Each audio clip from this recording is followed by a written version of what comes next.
we welcome you again. And we want you to know that these remedies are not meant to treat disease, but to give you tools to make healthier decisions with your individual families. We want you to know that you are in the right place today and that we are in for a special blessing as we sit and digest the wonderful truths of health given to us by our Heavenly Father. And as we ponder these miraculous methods, let us be grateful that we have an escape from the traditional methods of healing and see what differences we can make today to better our lives. And it says in John 10:10, the thief cometh but for to steal and to kill and to destroy.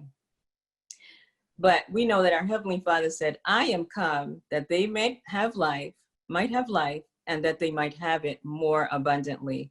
So this is the purpose of this health line, to allow us to know that we serve a Savior that wants us to have life more abundantly.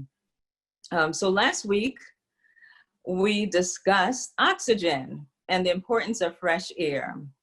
And so I have a few questions to spark your memory, and we'll see how many people can remember some things. What are things we use to add fresh air to our rooms? Does anyone know? Anyone want to unmute and share what we learned last week? Not one person? It can't be. Impossible.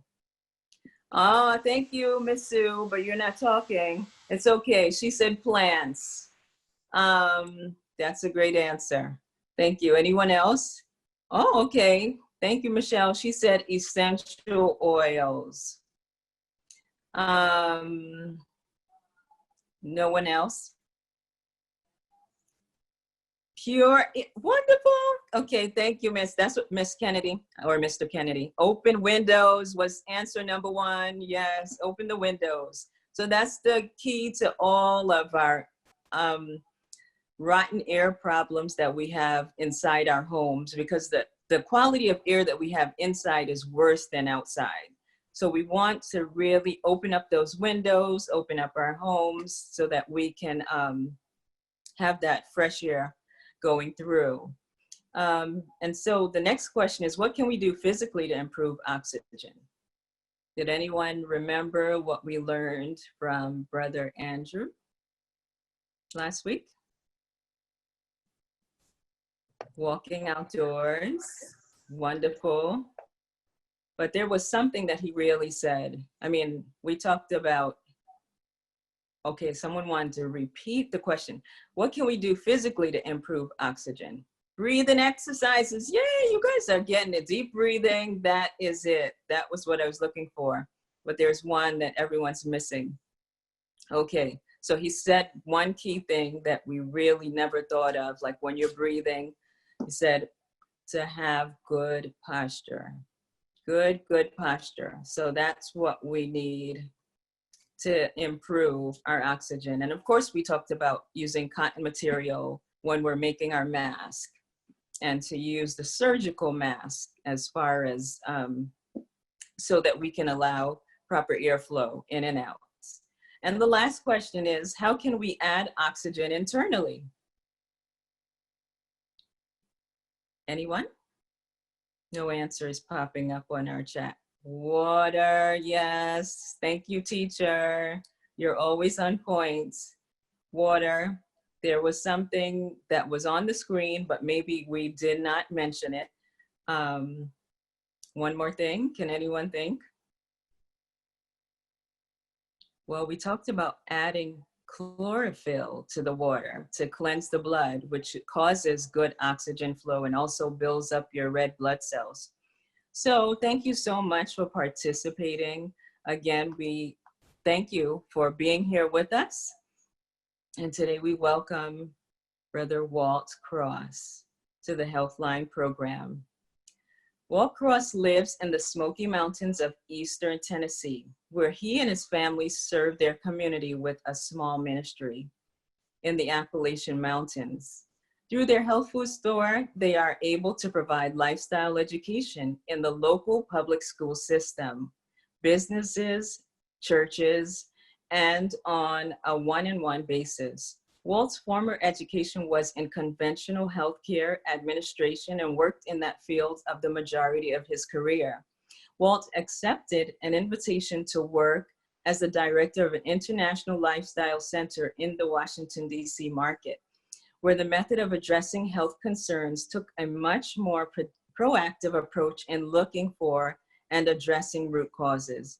He has found this proactive approach to addressing health concerns to be a much more effective way of addressing chronic diseases. Walt routinely speaks around the country and abroad on the physiological benefits lifestyle health. When at home, Walt serves his local community as the volunteer fire chief, which is very impressive to me, and a passion which he has had since his early days in college. So we welcome you, Brother Walt, and we're just going to allow you to take right over. Thank you for being with us today. Well, thank y'all. If I remember correctly, you wanted me to speak on hormones. Yes. And hormones are something that we work with quite a bit. And let me share a little there before I jump into it.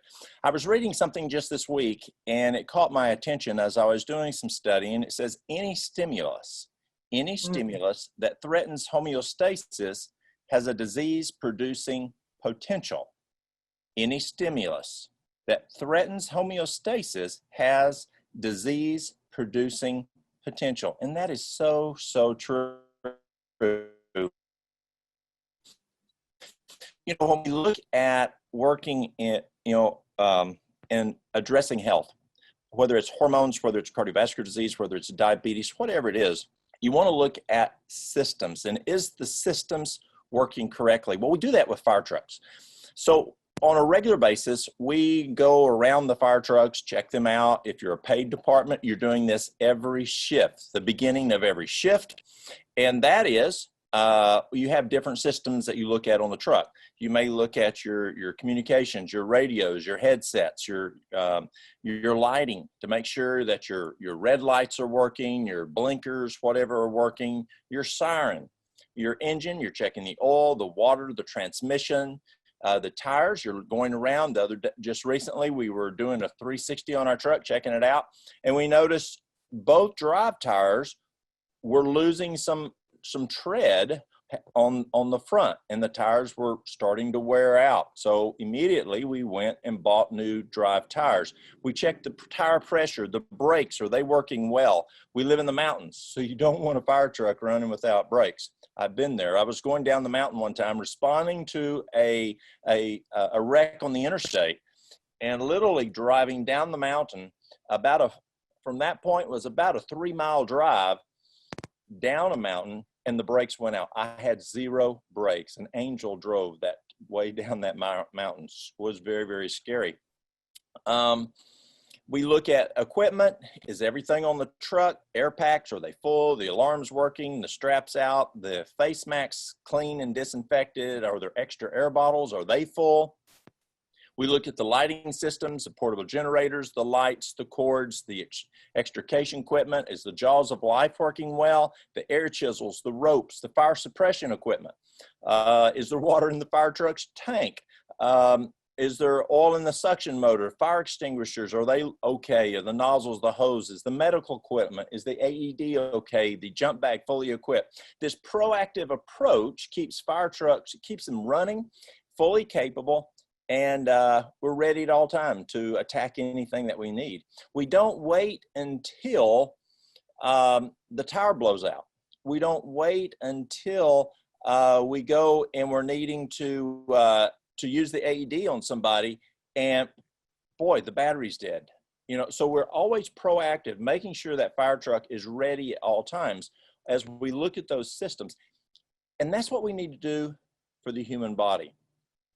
As we look at different components of the fire truck, the lighting, the equipment, the engine for the body, God has has divided up into systems, that being the body, and different organs. And here's those systems that God has divided the body up. So as we look at health problems, you want to look at what system are we having challenges with, and then what organ. Well, we can look at life as proactive or reactive. And let's do both here today. Let's look at proactively. Is this body running well, just like we want the fire truck to run well? And so we'll look at it as maintaining the body, but also looking at it from a standpoint of, if we have a system down, what are we going to do to fix it? So let's look at it proactively. So as we look at making sure our body's running well, we want to look at these digestive systems and see, are they working? And we'll look at them. Digestion, we look at the mouth, the esophagus, the stomach. Well, we could go all through all these, but let's just look at the systems: the digestive system, the circulatory system, the nervous system, the excretory system, the respiratory system, the skeletal system, the muscular system, the endocrine system, the immune system, the integumentary system, the lymphatic system, and the reproductive system. So those are the systems that the body has.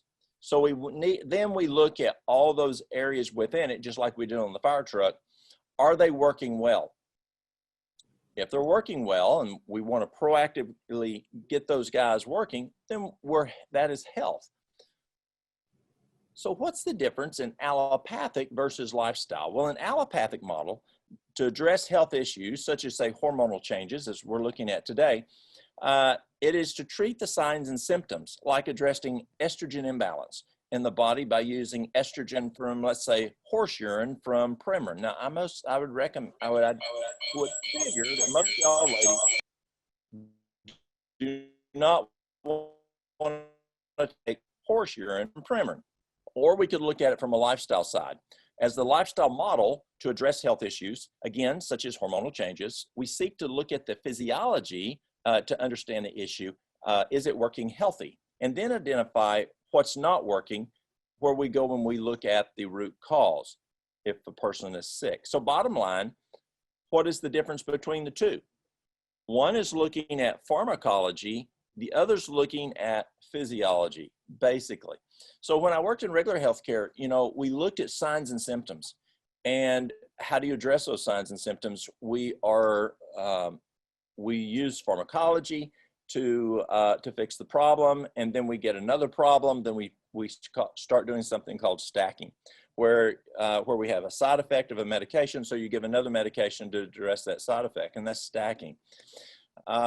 Where in lifestyle health, we're looking at physiology. Let me read something. And this comes from HL 264, paragraph 4. When physicians understand physiology in its truest sense, their use of drugs will be very much less, and finally, they will cease to use them at all. The physician who depends on drug medication in his practice shows that he does not understand the delicate machinery of the human organism. So as I look at lifestyle, and people say, well, Walt, does that mean we never do drugs again? No, not at all. I have a guy I'm working with right now. He went to 2 of our lifestyle centers, very prominent lifestyle centers, and they said, Mr. So-and-so, you're just going to be a diabetic the rest of your life. So he called me, he says, Walt, can you help me out? Well, let's work on this. So he says, do you want me to keep taking my insulin and all these medicines? I said, absolutely you do. You can't just plumb stop them and say, well, just because you started this program, you don't have to take drugs anymore.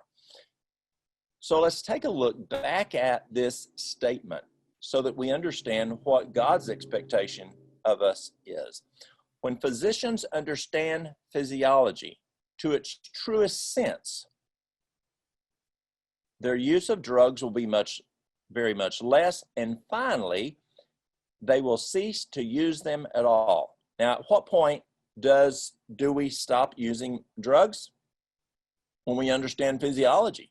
When we understand how can we reverse diabetes. My first 20 years working in healthcare, I never saw one care plan that said reversing diabetes. It was always diabetic management through pharmaceuticals.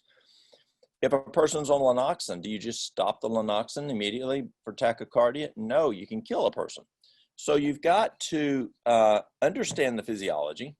And then as you understand that physiology, understand what's causing the problem, then as you remove the root cause, then you don't need the medication anymore. And we see that often with diabetes, hypertension, and where we can reduce less and less. And that's exactly what this statement is saying. When the physician, or when physicians understand physiology, it's an if-then statement kind of thing, or conditional. When physicians understand physiology in its truest sense, their use of drugs will be very much less, and finally, they will cease to use them at all. Then it says, when the physician who depends upon drug medication in his practice shows that he does not understand the delicate machinery of the human organism. And so that's a physician who has not really delved into physiology of the problem to root cause and still depends on that medication. To me, it's a promise. So what's the first thing we need to look at in order to get men and women's hormones to work right? And that's our topic today. What's the first thing we have to do? The first thing, and it's bottom line, and we are so fortunate that God has given us these 8 laws of health, because literally, whether you're looking at diabetes, whether you're looking at hormones, whether you're looking at whatever that problem is, from a chronic issue, now know if a person falls and they rip a hole in their arm and stick a stick through their arm, we need to do some other something else besides just eating good food and exercise and water. We've got to do that to have the body as healthy as possible, but we're going to have to do some more aggressive things that fall within these 8 laws of health. But what are those 8 laws of health? Nutrition, exercise, water. What's the next one?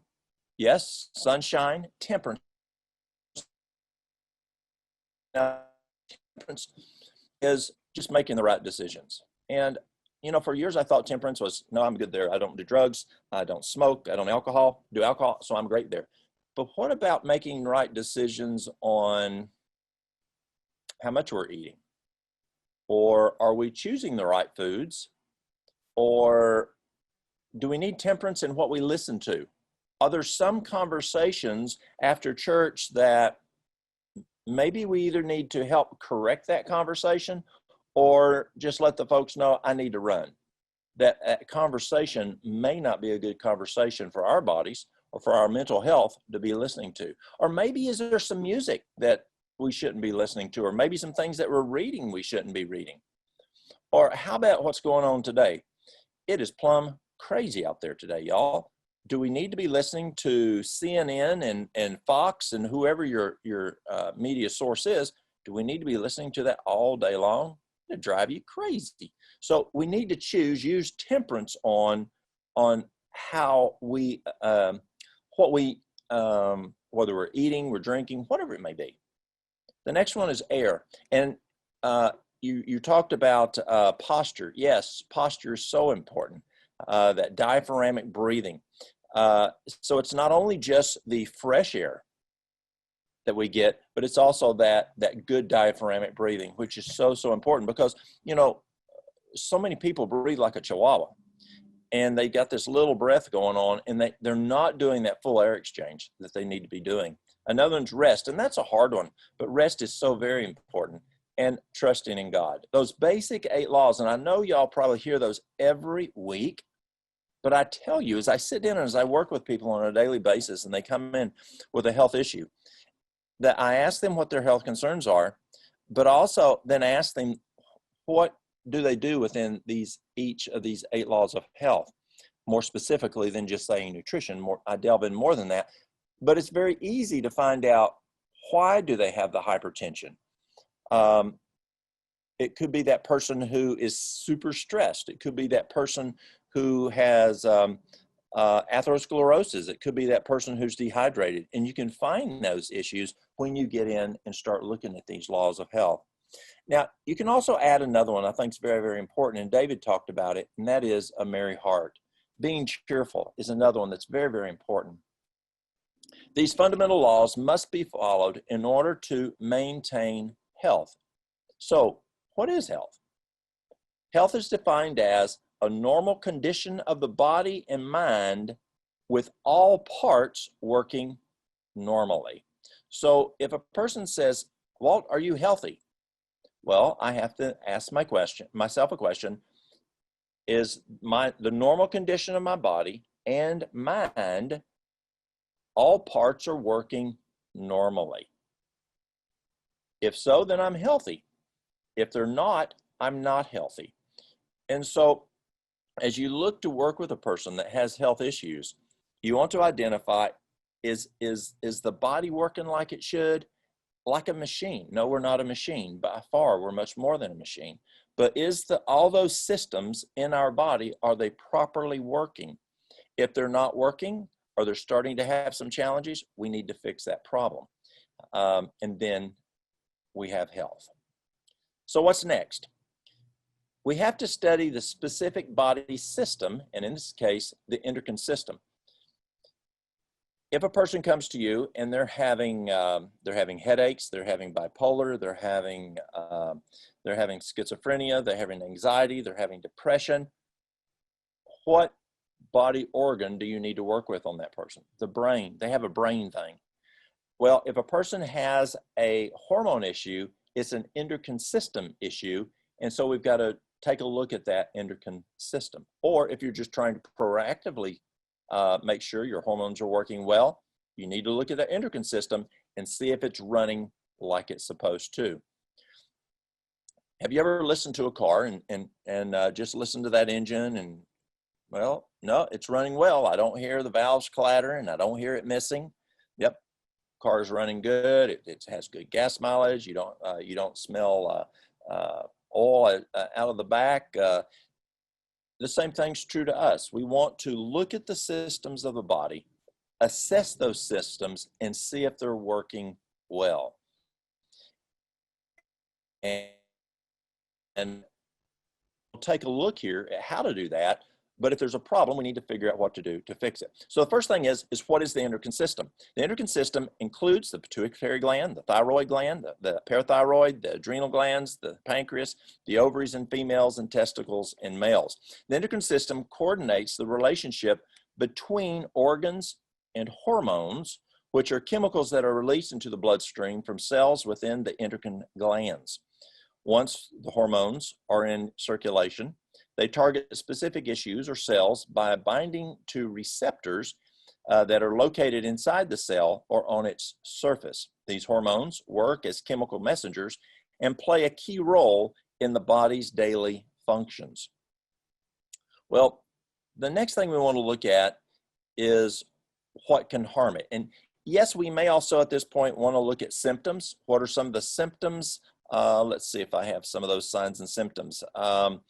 Again, signs and symptoms. Signs are what you see. Symptoms are what they tell you. Now, what does a veterinarian use?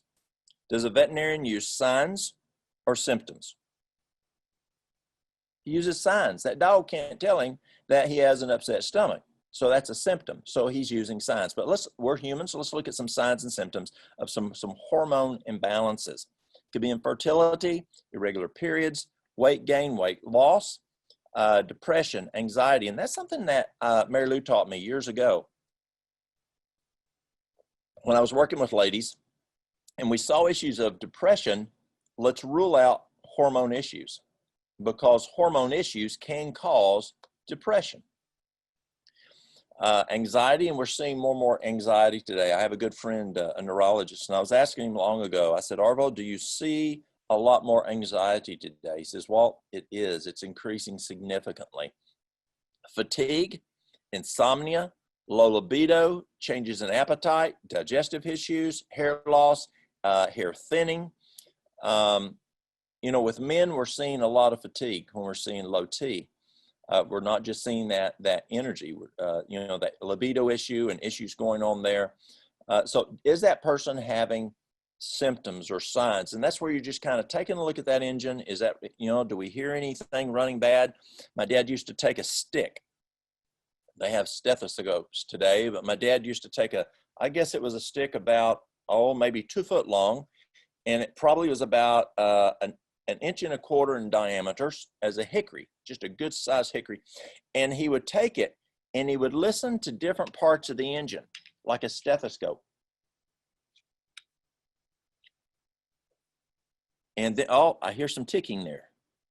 Just as if a doctor went and took a stethoscope and was listening to your heart, listening to your lung sounds, listening to your bowel sounds. Dad would listen to that engine to see if there was any problems, just proactively. Or he could also use that stick to listen to it if he did have a problem reactively. Well, let's go back up here just a moment here.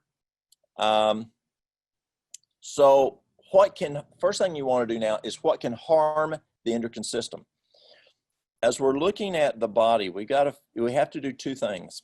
We have to take away from anything that can harm it, but we have to give it what it needs. So let's take a look at what can harm the endocrine system. One is poor nutrition. Very significant. And I found that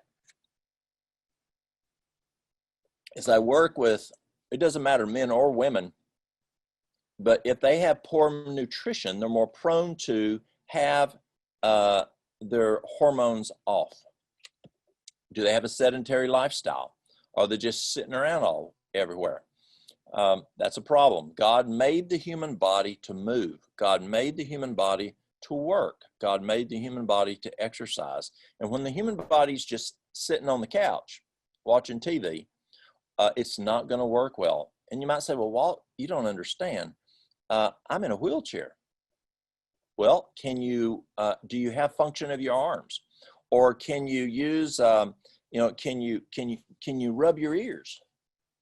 Can you slap your face, rub your hair, pat your arms, pat your legs?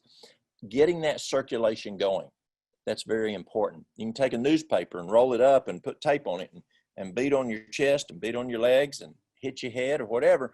Get that circulation going. Very important. And get you some cans of beans and do some workout.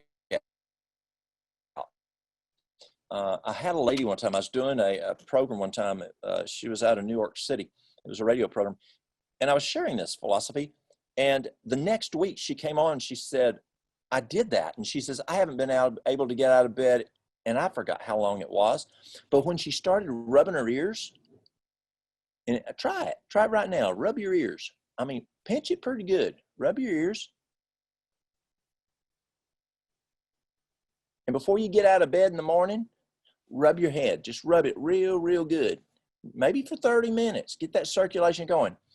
Patting your arms and she says, I had the energy to get out of bed. And she said, I got up and I started moving around.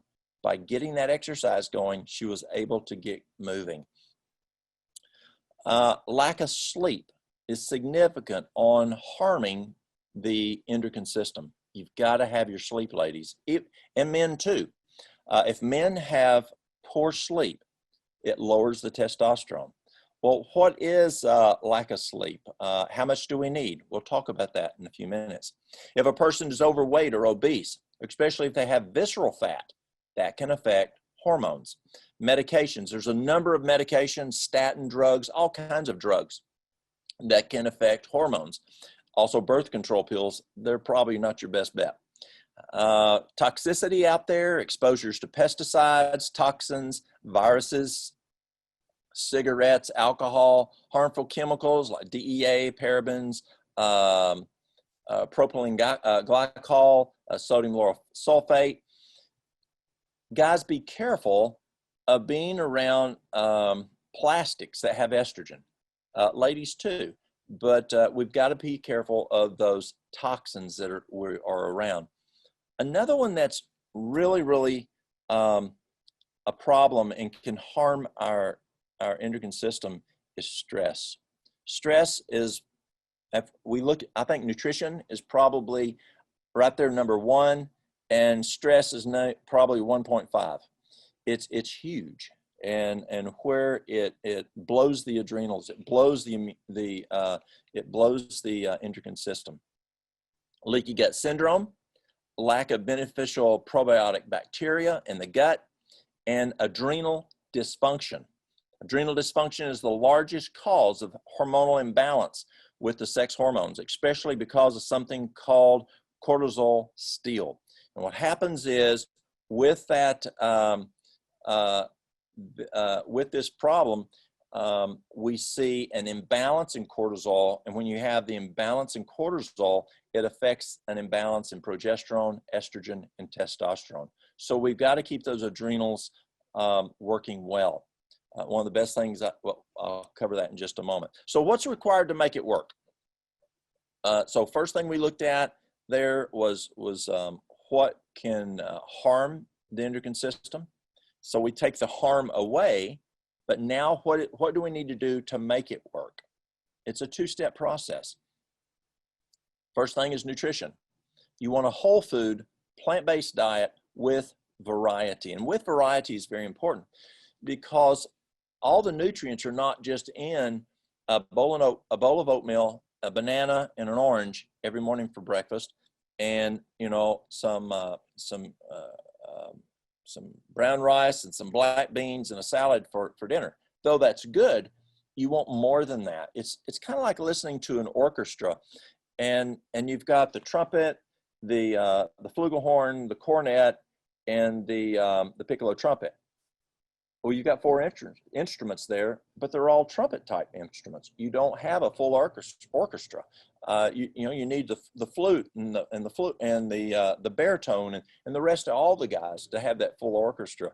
So when we eat that whole food plant-based diet, we've got to eat it in variety. So bananas have certain chemicals. Tomatoes have certain chemicals, broccoli have certain chemicals and nutrients, and so you need to eat a variety of those so that we're well balanced, and we have a well balance of fats, proteins, complex carbohydrates, vitamins, minerals, and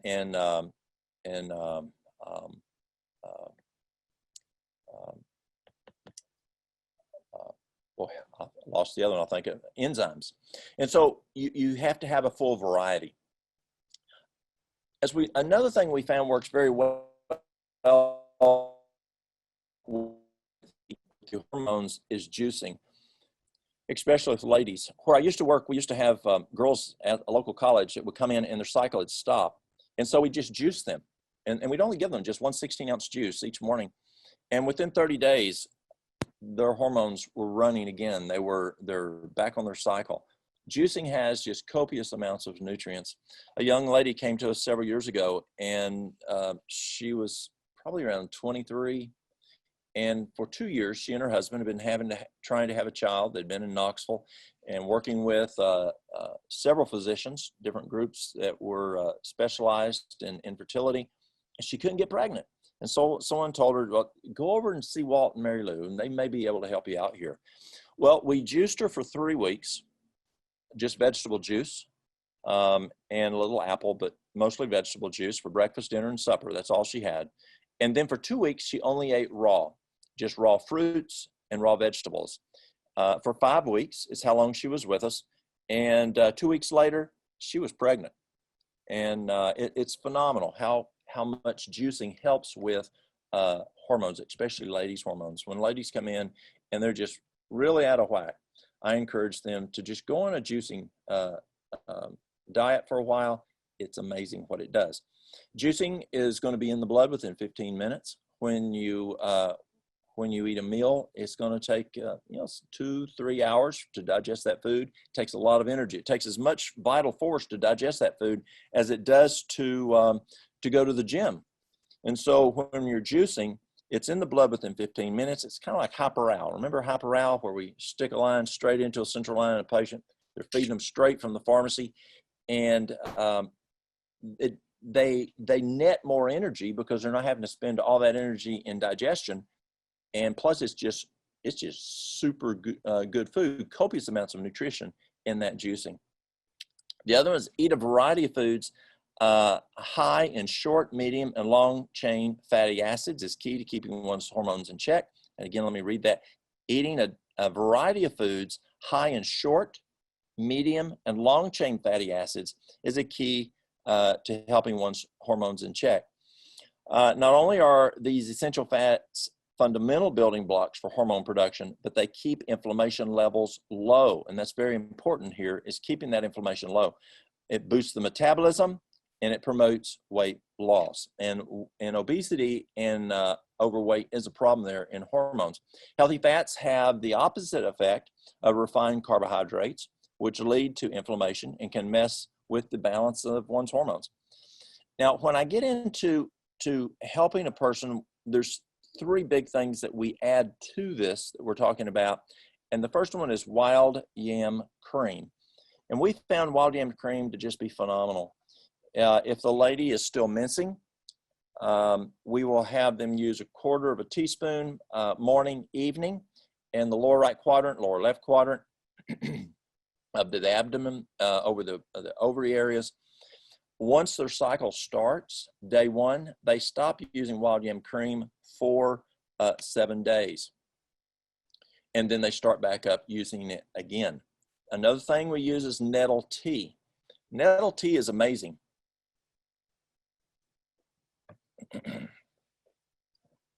Nettle tea is considered possibly the most nutritious of all the herbs in North America. I mean, it's got more nutrition than alfalfa. And what you do is you take a quart of water, bring it to a boil, turn it off, and add 1/4 cup of the nettle herb. If it grows around you, just go out there and pick it. Now put some gloves on because it'll sting your hands. Recently, I was back up in, where was that, Minnesota. Up in northern Minnesota, northern Wisconsin, there's a lot of nettle. It grows very prolifically up there. And the ladies will put it in their soups and in different foods, cook it like spinach. It just has a huge amount of nutrients. Well, you take the nettle tea, you take a quart of water, bring it to a boil. Once it starts to bubble, turn it off. Put 1/4 cup of the nettle in there, the dried nettle, and then you just let it sit overnight, at least 30 minutes. You make an infusion out of it. The next morning, you strain it, and you'll drink that tea throughout the day. Now, the herb that you have left, put it back into a mason jar, add some more warm water to it. Doesn't have to be really hot because you've already fractured the vessels open, and so you're going to get more of the herb out into the water, and let that sit out through the day like a sun tea. And when you get home, you can strain that and drink that in the evening when you get home. And it's not as strong as the other one, so you don't want to one day do one and one day do the other, but it gives you a little bit more nutrition there, and you're not just throwing it in the trash can. One day I was looking for some herbs here at the office, and a lady, she came in and she says, "Do you have any nettle?" And I looked and I said, I'm plumb out. She says, "You better get some." She says, "If you don't get that, this county is going to make national news." And I said, "Why?" She says, as many women as you and Mary Lou have on that nettle, we're going to make national news. If we don't have it, our hormones going to go crazy." So nettle works very, very well in providing the right amount of nutrients. Another thing that we use is flaxseed, 2 to 3 tablespoons, depending on the level of stress, twice a day. And as y'all know, you want to grind that flaxseed and eat it within 15 minutes of grinding it. So it's 2 to 3 tablespoons, morning, evening, or morning, noon, whenever, put it with your food, and grind it and eat it within 15 minutes. I used to say 2 tablespoons 3 times a day. And, but Mary Lou said, "You may not want to do that." She says, they're not doing it that 3rd time. It's just too much. She said, "Make it easier for them. Do it 3 and 3. And she was right. 3 tablespoons in the morning, 3 at noon if you eat 2 meals a day. And it works well to just sprinkle it on your food. If you ever went down to Las Delicias in Venezuela when Dr. Estrepo was there, if you go to Colombia today, this is what they'd do. They'd put that over your fruit for breakfast. You put it over your salad. If you want some at another time, you can just grind it up and put it in a glass of water and drink it. But the flaxseed is very, very good. And some folks will say, "Well, do I want the brown flaxseed or do you need the golden flaxseed?" The golden flaxseed is a little lighter in taste, and there is research showing there's a little bit more nutrition, but the brown flaxseed works just fine. I find men buy brown flaxseed more than women. Women buy more of the golden. Why? The golden's a little better taste. The brown's a little cheaper, so men buy the brown. If that doesn't work, we'll add a little Vitex. And Vitex is already in the wild yam cream, but you can add, say, 2 mLs or 2 droppers of Vitex to this on a daily basis. If this first 3, the wild yam, the nettle, and flaxseed doesn't work, we'll add a little Vitex to that. There's some other herbs that work well to help the hormones. There's a lot of them actually, but I'll share a couple here: ashwagandha, rhodiola, holy basil, Evening primrose. Some ladies do great by just using evening primrose to help stabilize. Don't forget vitamin D is important for many, many things, and hormones is another thing that vitamin D is very important for. And vitamin D, what? It's not a vitamin, it's a hormone. Clary sage, diffuse 3 to 5 drops in the air and breathe it, or you can massage, say 5 drops with 1-to-1 coconut oil. Don't do it neat. Do it, mix it with some coconut oil, fractionated coconut oil. You can put it over your stomach. Another one's sandalwood. You can inhale it directly from the bottle or diffuse it, applying 2 to 3 drops on your wrist or at the bottom of your feet. Sandalwood is also good to help. Thyme is good. Thyme, you could do 2 drops of thyme oil to warm water bath, or rub 2 to 3 drops of equal parts of coconut oil into one's abdomen. Probiotics are important. You want those probiotics. And we're finding more and more that probiotics are so important for the body to run, to have that good gut flora. I was doing some continuing education. It was a physician from Johns Hopkins, and he said our colon should be as the rainforest, just full of all kinds of good bacteria. And probiotics can help that if you've had some challenges in the past with not eating a good diet, you had a lot of refined foods, or if you take antibiotics. Probiotics can be very, very, very, very beneficial. And I'm finding people, even just on a daily basis, just always taking probiotics. Many of the folks I work with tell me that they feel so much healthier when using probiotics. Exercise is important for hormones. And again, as we talked about, if you're not able to get out and exercise, those things that we just went over a few minutes ago, rubbing the ear, your head, doing some weights away, or one of those little, I wish I could remember the name of it. We used to use it in physical therapy. It was a little like bicycle thing that you stuck in front of the patient and they just pedaled that little thing. But if you can get out and get exercise. And I really like Dr. Kempner's work at Duke University, where he had his patients out 4 times a day. And we have the best results when we have folks out exercising 4 times a day. If you do 20 minutes 4 times a day, and you're doing intermittent, where you're going 3 minutes fast, 1 minute slow, 3 minutes fast, 1 minute slow, the exercise really can help hormones, not to mention what it does to lower stress. Rest is big. And we're seeing that in males. As we look at male testosterone, why is male testosterone dropping? The big reasons male testosterone drops is alcohol. Alcohol drops testosterone. Sleep deprivation lowers testosterone, and visceral fat. Visceral fat increases estradiol. Elevated estradiol is going to lower the testosterone. And so I try to get those guys to get that exercise, get their rest. But from the best thing I have found for males, for male hormones as an herb, all those things are important for men. The nutrition and that part, no, they don't need the wild yam. They do make a product similar to that for men. But what I found works very, very well is sarsaparilla. 2 mLs of sarsaparilla, when they first start out, maybe 3 times a day, 2 dropperfuls or 2 mLs, 3 times a day to load the system. And then at least once a day, 2 mLs. And I'll have guys who start off on it, whether they came in because they were concerned about their low T, or maybe it's their wife came in because, he's just not performing like he should around the house. He needs to do more work, and he seems a little lazy. She needs some work done around the house, mow the yard. So she gets him on the sarsaparilla, and he uses it and stops stopping by and getting it from me or from someone else. And here comes the wife. She says, "Oh, Johnny needs some more sarsaparilla. He just ain't working enough around the house." And she'll get him back on it again. And sarsaparilla does really help with increasing that testosterone. A good friend of mine, Dr. Chad Watkins, up in the DC area, called me one time, and he said he had a lot of men coming in with T problems. Was there something that, I could recommend? And I recommended all of these items here, but the sarsaparilla, I said, yes, the women were using the wild yam and the flaxseed and the nettle, but for the men, we're using the sarsaparilla. He said, good. So he started having his guys do it, and here he's able to test their testosterone, And he calls me back several months later and he said, Walt, it's working. I'm seeing their T rising as I'm testing those male patients. So for your men, yes, that exercise, that rest, getting that belly fat down, getting that visceral fat down, and then the sarsaparilla works very well. And eating that good, nutritious diet. I mean, we just can't get around that. And the stress, those are huge out there. Stress, 8 laws of health again, B complex 100. I remember I was at Florida Hospital many years ago, back, I guess, around 78, an old doc, he was about to retire. He said, Walt, if you want to help your patients with stress, he said, the best thing I ever found was B complex.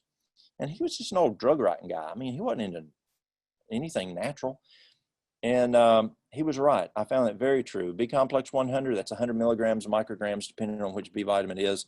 And one of those each meal, if there's a lot of stress, or one a day or twice a day, do it at meals, works a little bit better. With some people, B vitamins seem to hurt the belly a little bit. Others doesn't bother at all. But B vitamins are amazing, amazing on addressing stress. And why is that? We have to have B vitamins. We've got to have lithium. We've got to have magnesium. And those are required in order to deal with the next stressor. And the problem is when we're stressed, we dump those. And what is the number one diagnosis in America today? Stress. And so most folks out there are dumping those Bs, dumping the lithium, dumping the magnesium. And so you've got to compensate for that, as Dr. Neil Nedley says in his book, Depression: The Way Out. You've got to supplement back in, whether it's with your food or with supplements. And I remember I asked Dr.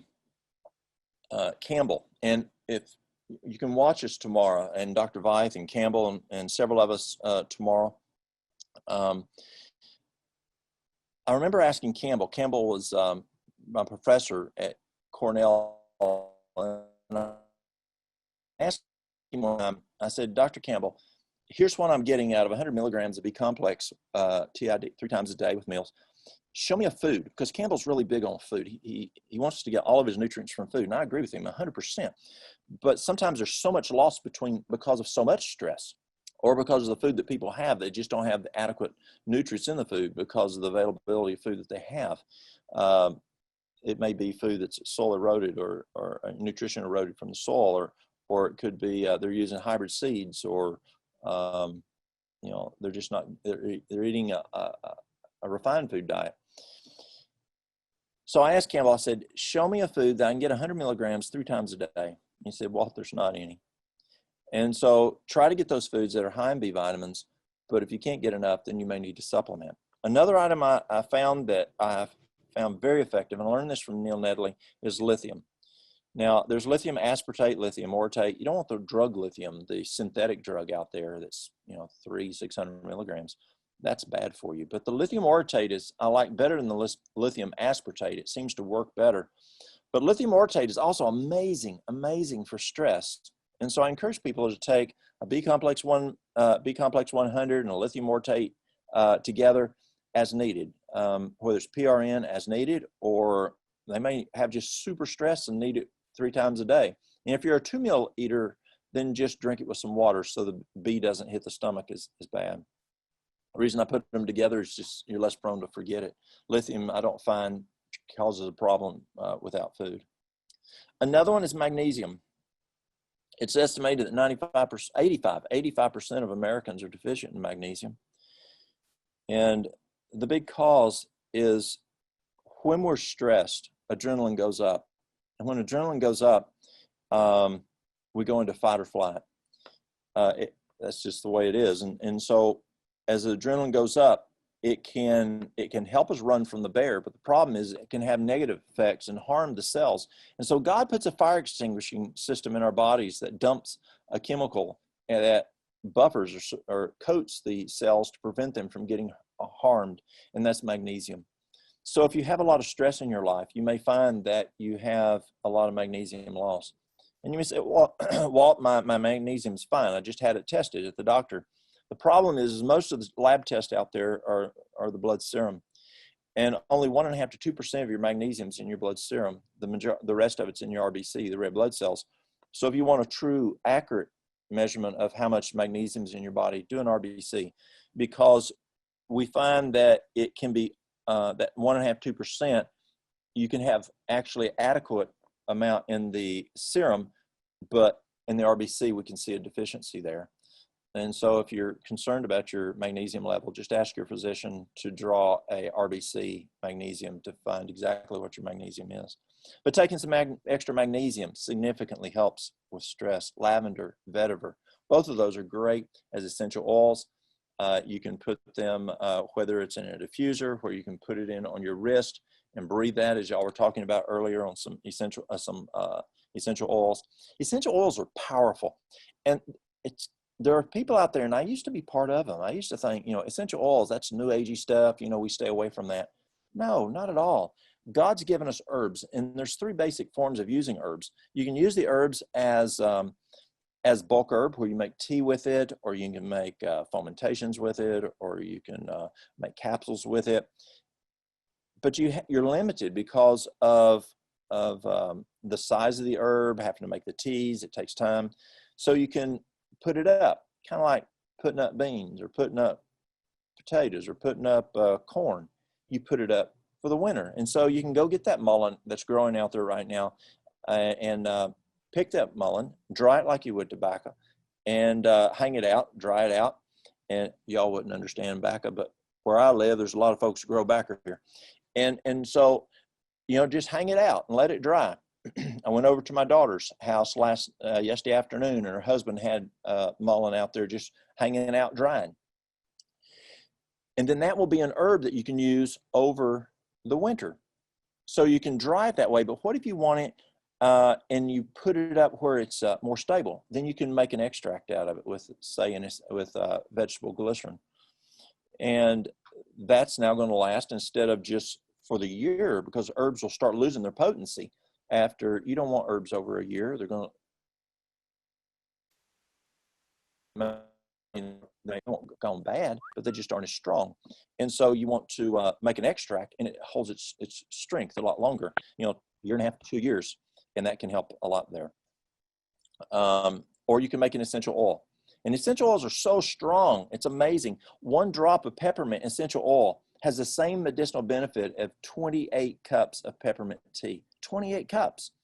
And so your essential oils, this lavender, this vetiver, is just very, very powerful herbs. So as you look at addressing the issues of hormones, again, I encourage you to not look at it as until the car starts missing. Look at your hormones, whether you're male or female, and support those hormones, support the system to where you don't have problems. We don't have to be reactive, we can be proactive. And the best way to do that is learn that system. Here we're looking at the endocrine system, or whatever system. You need to look at all your systems and make sure all your systems are running well, but be proactive. Don't be reactive, and make sure it's running well. Take away the harmful stuff, give it what it needs to run. Just like, you got to put oil in the car every 3,000 miles. You got to change your tires, rotate your tires every 6,000 miles. You know what I'm talking about. And so take care of your body that proactively through each system, through each organ, and you'll find it much, much more successful. And let me throw out one last thing. I learned from a lady from Jamaica just recently, and she learned it from another Jamaican who's a nurse in female hormones. And what they did is they took 2 weeks before the cycle started, 2 weeks before the cycle started, they did 2 tablespoons of activated charcoal 3 times a day. And they found that it significantly helps with the length of the mincing, the amount of bleeding, the pain, and but the problem they found was where they would, prior to start bleeding, they would feel, they could feel it coming on. When they did this method, they didn't feel it coming on, and therefore they didn't take proper precautions for the bleeding. But they had very small amount of bleeding, very minimal amount of bleeding. And you may say, well, Walt, that's a lot of charcoal. Aren't they going to get constipated? Well, you do have to watch for constipation anytime you use charcoal in that amount. But if a person comes and they have major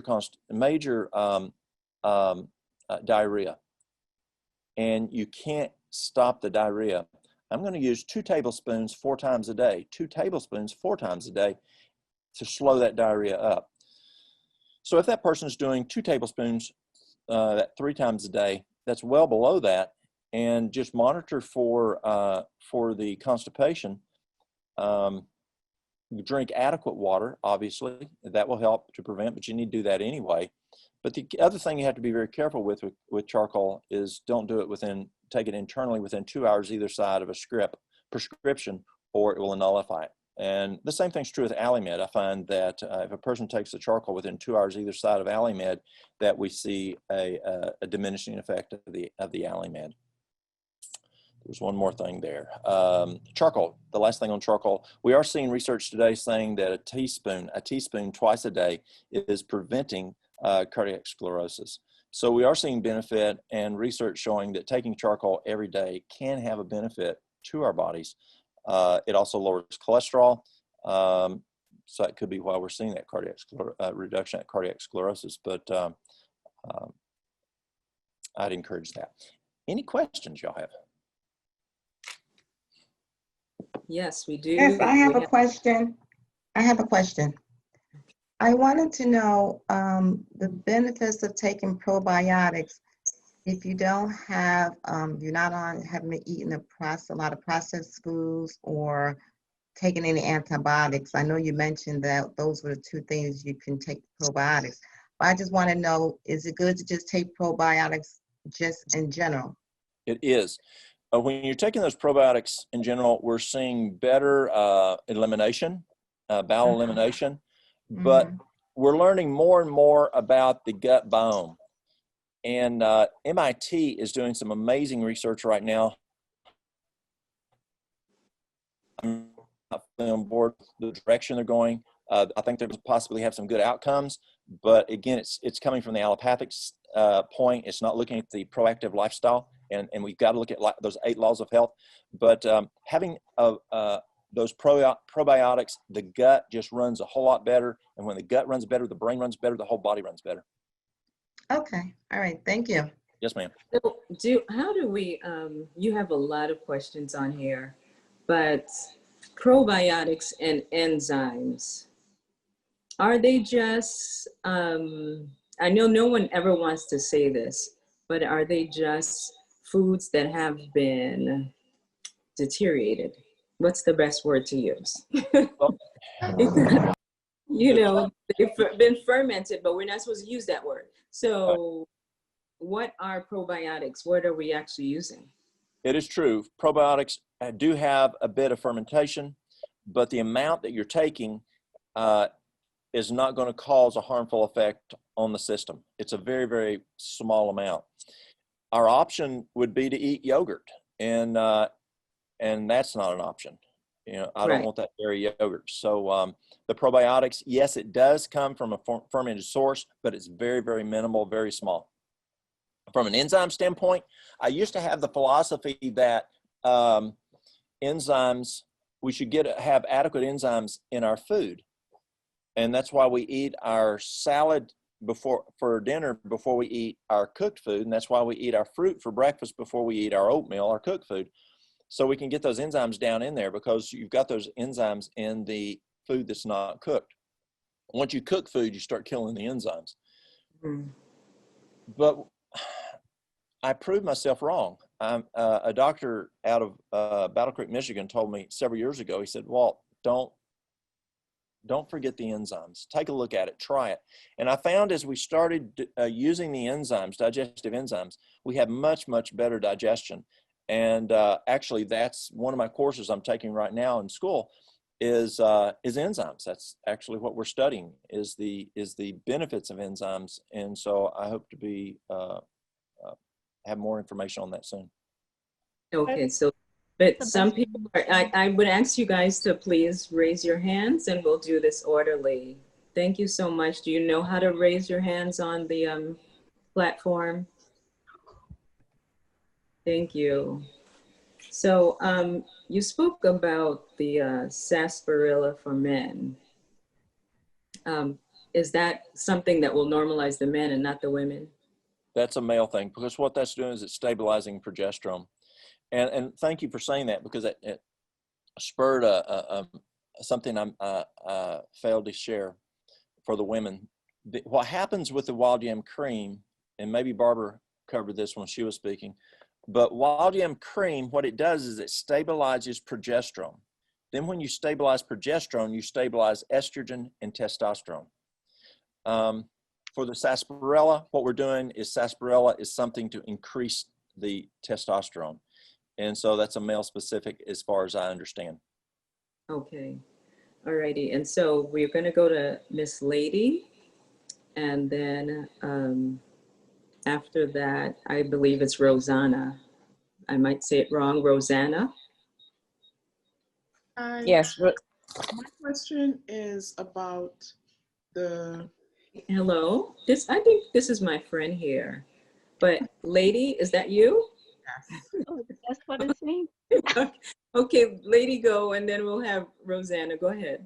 okay. My question is about the taking the charcoal 2 weeks before. Is it every day for 2 weeks? That is correct. And that's something that's very new to me. I was very impressed with the outcomes there. I shared it with Dr. Watkins. He's going to start doing some testing with it. I have not, it's something I've only known about it for about a month, so I haven't got a lot of experience with it yet. But this lady I was speaking with it, again, she's Jamaican, a nurse who's from Jamaica taught her about using it. And yes, they used it every day, 2 weeks prior to, and found just phenomenal results. Okay, well, so what else would you have used if it wasn't the... If I hadn't have done the charcoal? Yeah, because you also say it causes constipation, and that could be a problem. It may not cause constipation if you have adequate water. And remember John Harvey Kellogg, there's 5 major things to prevent constipation. You got to make sure you're doing all 5. Again, it's a whole different brain thought. It's totally different than allopathic. We have to totally turn our brains totally around when we look at this approach. And so often we think of signs and symptoms, we're thinking reactive. Let's think proactively. And what Kellogg did here is Kellogg said, okay, you got to have 5 things to have good peristalsis. Number 1 is adequate hydration. And what's adequate hydration? That's not a cookie cutter. University of California at Davis says it takes a half a gallon of water to run a 5-year-old to sit on the couch, up to 128 pounds. Over 128 pounds, it's body weight divided by 2 to sit on in ounces.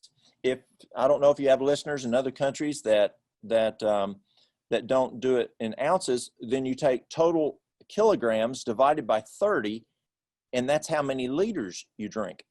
Well, for us that do pounds and ounces, if you're a 100-pound person, you divide that by 2, that's 100 ounces that you need to sit on the couch.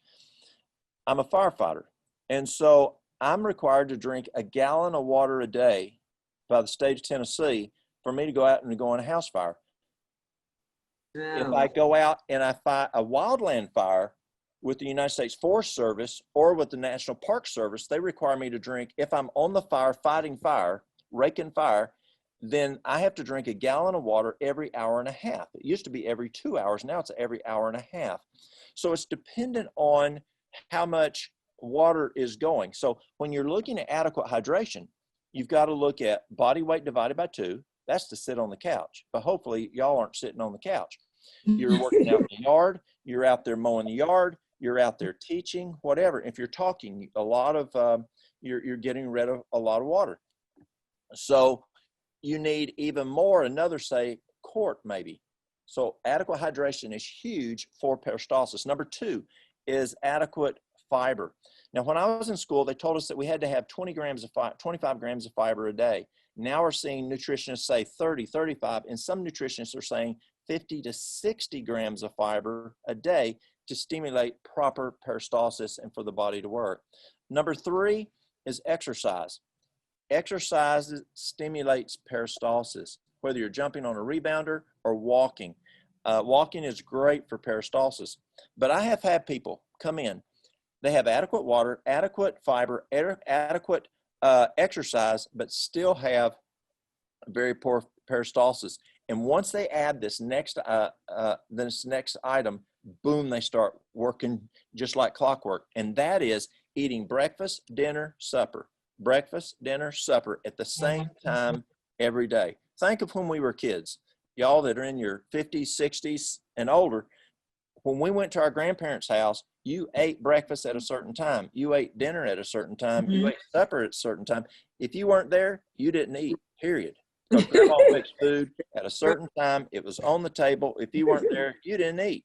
Y'all remember those days? Yes. Well, that's very important. And so as these people go back to that routine of eating at the same time every day, boom, they start having bowel movements like they should. And the 5th item that Kellogg looked at, he said we should be as the natives. We should be as the American Indians. If you got to go, go. Don't wait till break time.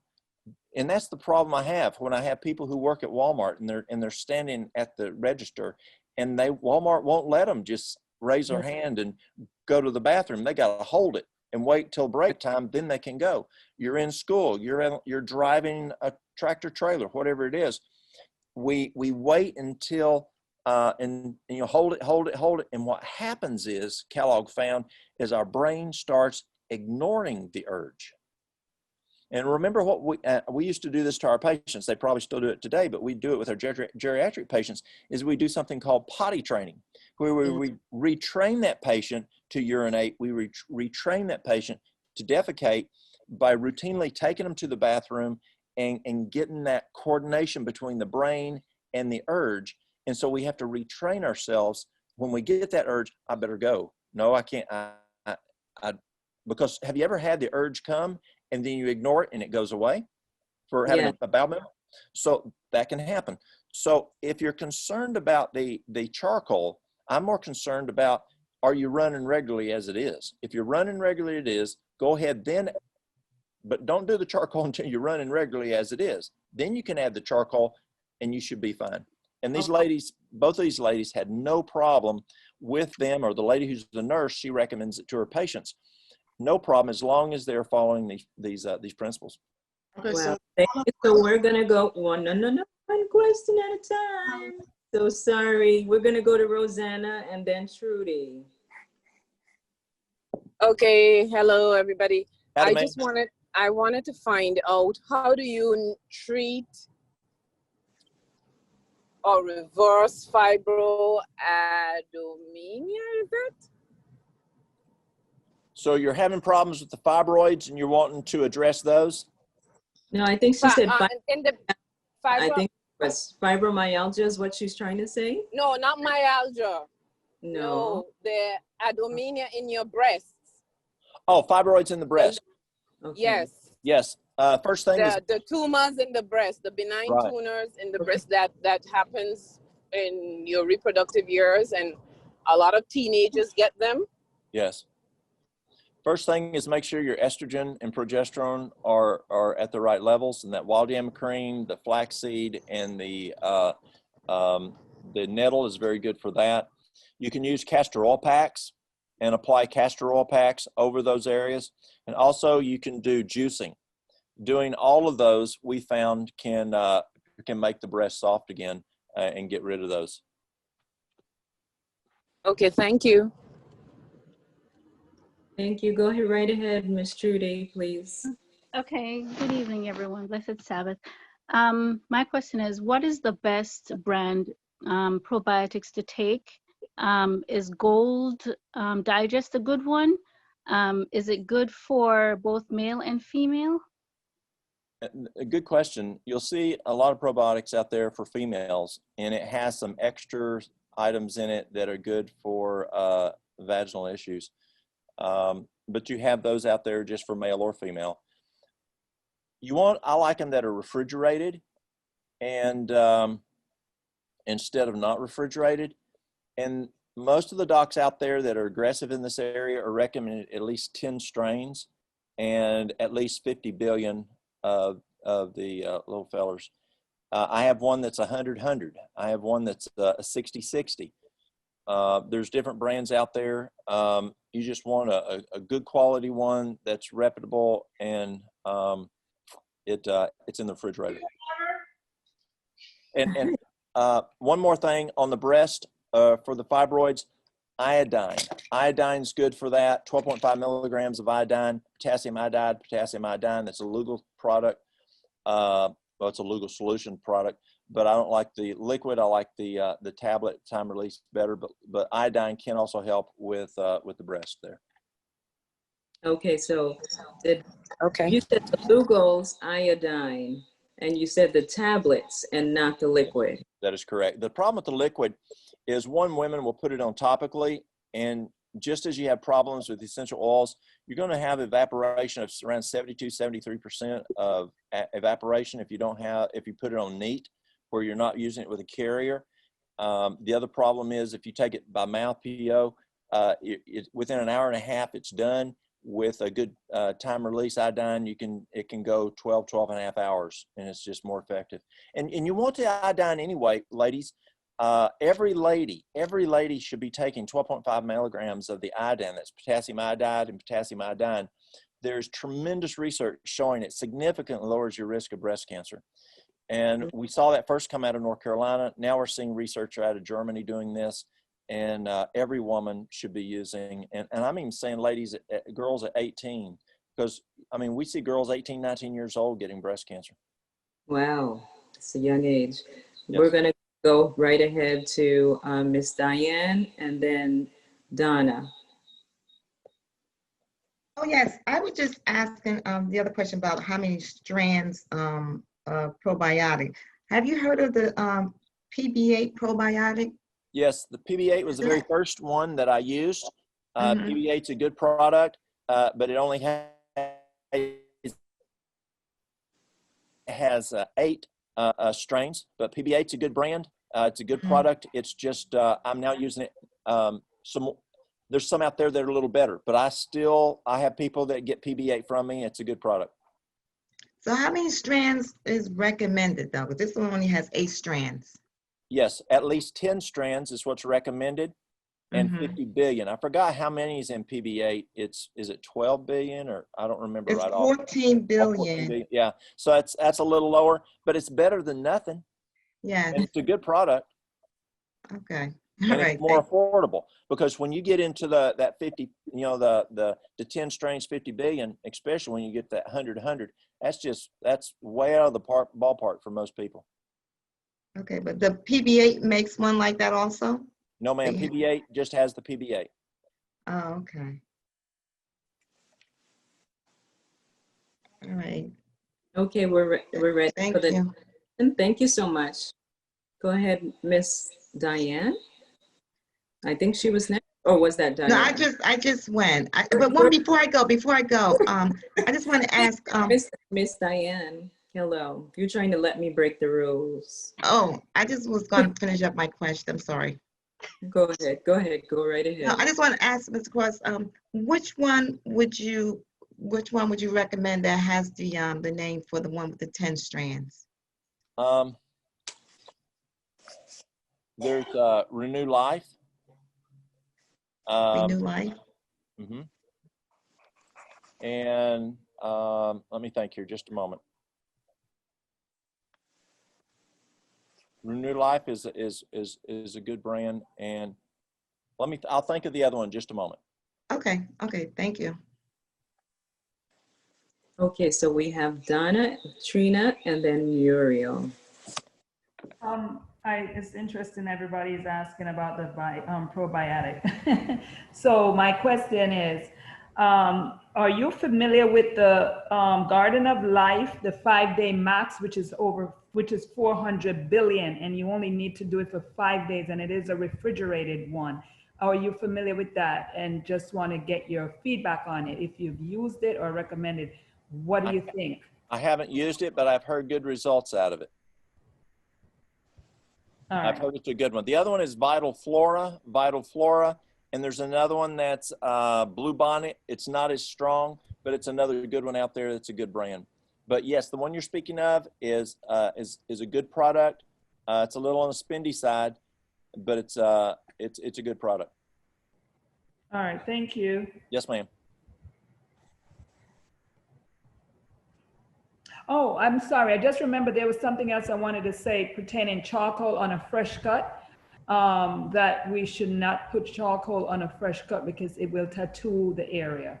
That is correct. Now, if you use, instead of using the watered charcoal or using the charcoal and the flaxseed, ground flaxseed, if you use 1 part charcoal, 1 part psyllium powder, 1 part charcoal, 1 part psyllium powder, mix it thoroughly. This is the key. Mix it thoroughly, and then 6 parts water, and then mix it thoroughly, and you roll it out between 2 pieces of cellophane.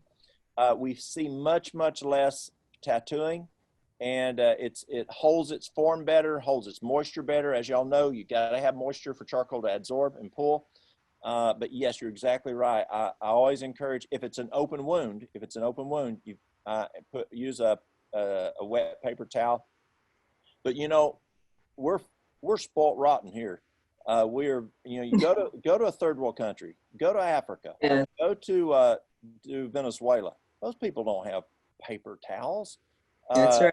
They don't have cellophane. So when they make a charcoal poultice, they'll put it in a sheet, and then they wash it and they use that sheet over and over and over again. Yes. Okay. Can we go ahead to Miss Trina and then Miss Muriel? Yes, my question is, what can I take for? Well, she's blocked out. Miss Trina, we're not hearing you. If you're hearing us, please let us know, but we're not hearing you right now. Brother Cross, are you there? Yes, ma'am. Okay, let's go on to Miss Muriel. Yeah, happy Saturday, everyone. My question is, for someone who is menopause and having a cyst in the uterus, what would you recommend? It's very interesting. A lot is very similar. With a cyst in the uterus, you want to make sure that the estrogen is at the right level. You want to, if the estrogen's off, you're going to have problems. That estrogen imbalance is many times what can be a root cause there. Again, using the castor oil packs. I like using, some people will do castor oil packs 12 hours and just change them every 12 hours.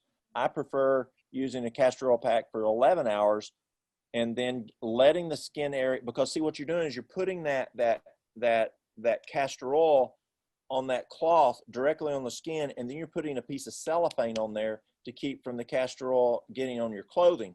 Okay. Or making a mess. And so you're not getting good air breathing to that skin, and you don't want to go days and days where you just go 12 hours, take it off, put another one immediately. So I like an hour in between. Say, take it off in the morning, wash it, allow it to breathe for an hour, put it back on for another 11 hours, do the same thing in the evening. The juicing is also very, very, very good. If you do have, you're talking ovarian, correct? Yeah.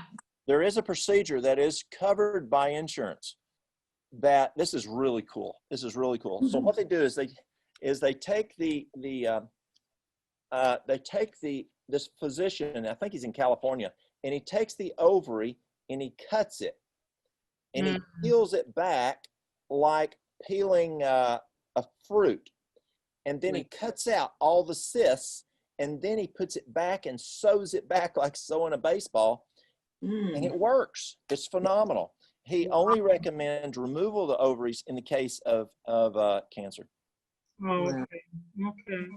And would that castor oil do the same if you have a thyroid you have a cyst on the thyroid with no cyst? Yes, we do use the castor oil pack on the thyroid for the same thing. We've seen the goiters go away with using castor oil packs, and also helping with the thyroid. But also with the thyroid, I'll use, we'll go like a week with castor oil, a week with activated charcoal, and a week with bentonite clay, and then keep repeating. Oh, okay. Thank And you then very with the thyroid, but also the thyroid, don't just much. provide that thyroid what it needs. Take away the bad stuff, give it the good stuff. Write these down. These are very important. Take away the bad stuff. The bad stuff for the thyroid, number one, is chlorine. Chlorine. So no water with chlorine, no shower with chlorine. You get more chlorine from taking a hot shower than you do drinking chlorinated water, they're now telling us. Yes. So what do we do? Pardon? What do we do? Because if the Put a chlorine, filter on it. put a filter. You can get a filter that will take that chlorine away. So no chlorine, no fluoride. So that means no fluoride toothpaste, no fluorinated water, no bromide. Now, bromide is a dough enhancer. It's a dough preservative. It's in soft drinks. It's in a lot of food. Chlorine, fluoride, and bromide. The way they are on the periodic table, they prevent the iodine from going and attaching. It clogs your receptors. And so you can't get iodine in, and your thyroid has to have iodine. The next thing is a no on thyroid. And this was discovered first by Dr. William Davis, a cardiologist that started looking at this back in 1990. And that is the American wheat. The American wheat has 42 chromosomes. Just a couple of weeks ago, I was up in Minnesota. And outside of where I was speaking, I looked out and I asked the people, what is that stuff growing out there? It's a kind of grain. What is it? And they said, it's wheat. It was only a foot tall or less. And I'm used to, you know, wheat being up around 3.5 foot tall. I said, why is your wheat so short? And they said, we've changed the chromosomes. We shortened it down so it doesn't blow over. So the old wheat had 14 to 16 chromosomes. Now we have 42 chromosomes in the North American wheat, which is not the way God made it. The other thing happens, and these farmers told me up in Minnesota, they spray it. Okay, how many of y'all have gardens? Any of y'all got gardens? Yeah. Okay, so let's say that tomorrow you're going to go pick your green beans. I picked some green beans yesterday over at my daughter's. And so tomorrow you're going to go out and you're going to pick your green beans. But tonight, after sundown, you go out there and you spray it with Roundup. And tomorrow morning you go out and you pick them. You going to eat them green beans? No. No. But these farmers, and Dr. Agatha Thrash is the one that turned me on to this back in a number of years ago. What happens is they're spraying it with Roundup to plump it out. So the American wheat has two problems. Instead of being 14 or 16 chromosomes, the way God made it for the human body to run, it's now 42 chromosomes. Wow. The other problem is you're now eating Roundup. So that not only does it affect thyroid, it affects a lot of things. Dr. Agatha told me just one cracker kicks off arthritis, psoriasis, eczema, rosacea for 2.5 months. Just one cracker, one bite of birthday cake.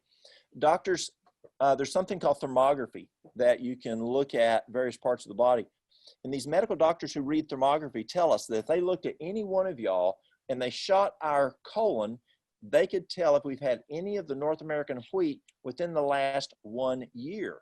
Wow. Now, recently, on the way back from Africa, I just got back from Africa recently, and Mary Lou was putting my receipts up, and she said, why did you get 4 rolls of bread in the airport in Frankfurt? I said, because I could eat 4 rolls of bread. It was delicious.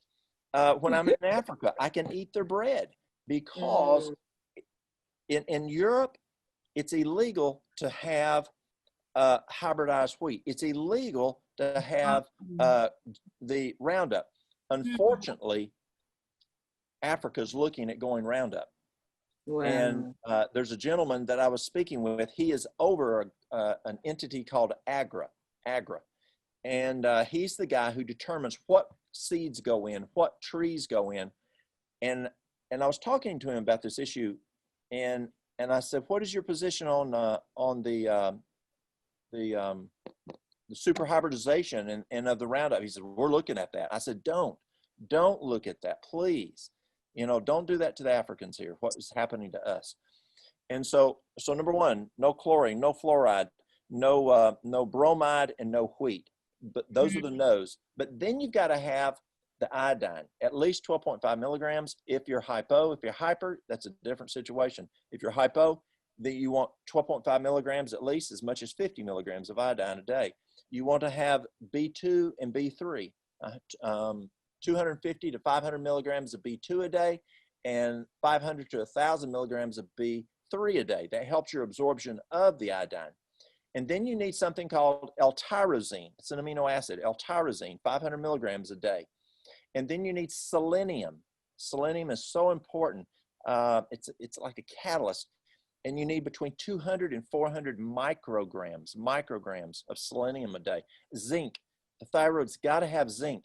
And you need somewhere around 30 to 50 milligrams of zinc a day. And we're hearing a lot about zinc today because of the coronavirus, because of the immune system.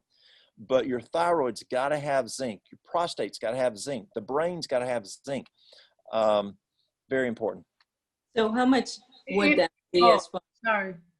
If you're, if you're, I'm sorry, Muriel, I know we love you, but we sorry, gotta no, we gotta quickly. move on because there's Okay, other people sorry. waiting. All Love right. you. Thank you. Okay. Thank you. So when you talk about the zinc now, you have a cup of pumpkin seeds. Yes. How much zinc would that equate to? You know, I don't remember right off. I'd have to look at that. I know the recommendation for prostate is 1/4 cup of pumpkin seed a day.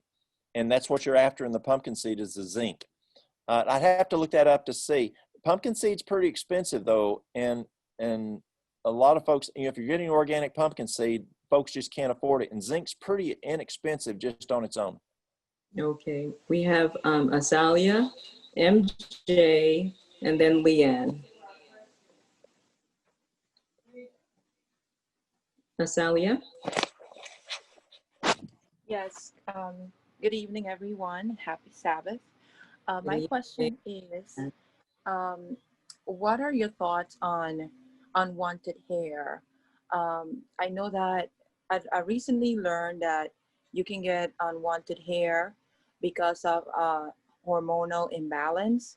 I went to my doctor and they haven't been able to tell me anything. They just offered to give me a cream for the hair, and I'm just seeing that it's getting more and more. So it's like on my face, you know, in other areas of that I feel that, you know, women shouldn't have hair. So I just wanted to hear your thoughts. They did do a blood test to check some of my hormones because I really requested them, and then they said that everything looked good, and so I'm not sure what to do. What are your thoughts, please? Has your voice changed? No. Okay, good. Do you use ginseng?